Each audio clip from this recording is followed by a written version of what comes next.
Hello, my name is Patrick Wang, and this is my lab report for Lab 2 motion of a falling object. So the problem we're trying to do today is comparing the motion of a falling object in real time with a computer model coded in GlowScript, where the models will have the force of drag and without the force of drag.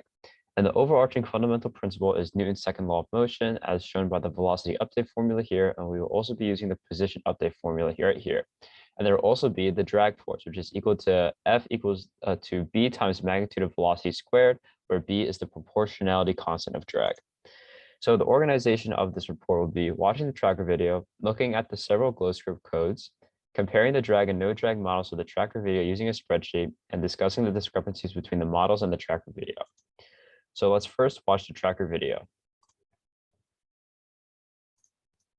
Here we go. And we can see that even though the video is flipped in this horizontal fashion, it's still going the negative y direction because I flipped the axes. We can see the paper ball is falling and can see the red placement dots start spreading out more and more, as seen here. And this means the velocity is not constant, and therefore there is a non-zero net force. So let's look at the GlowScript code for no drag. So here it is. You can pause if you want to look at it, and I'll run the program. There we go. And then we can see it's relatively identical to the lab 1 GlowScript code, except the difference now is that the net force is not equal to 0 because now it is equal to the force of gravity where the mass is 0.003 grams. So now let's look at the GlowScript code for drag. So here's the program. And then I'll run it. And these arrows show the two different forces, gravity and drag. So we can see it's relatively identical to the GlowScript code for no drag, but net force has changed where now we added the drag force, which is this. And net force is now equal to the force of the drag plus the gravitational force, which is the weight force.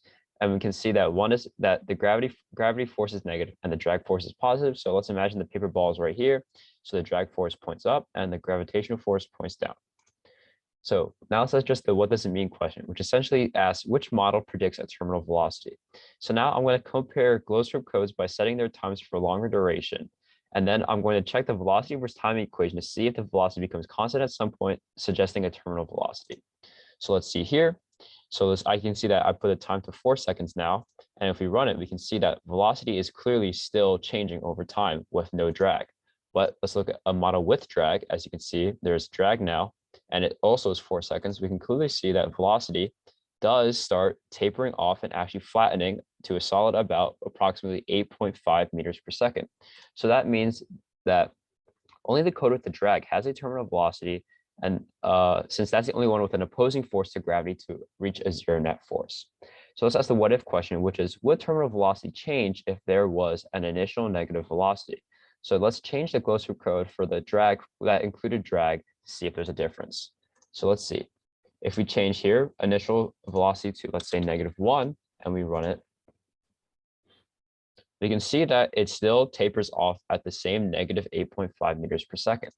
So we can see that there's not much change, which makes sense because to achieve a zero net force, the force of drag has to equal the force of gravity. And since the force of gravity never changed, neither does the force of drag because it has to equal it. So the same proportionality constant and velocity is used, which means the terminal velocity remains the same with or without the initial negative velocity.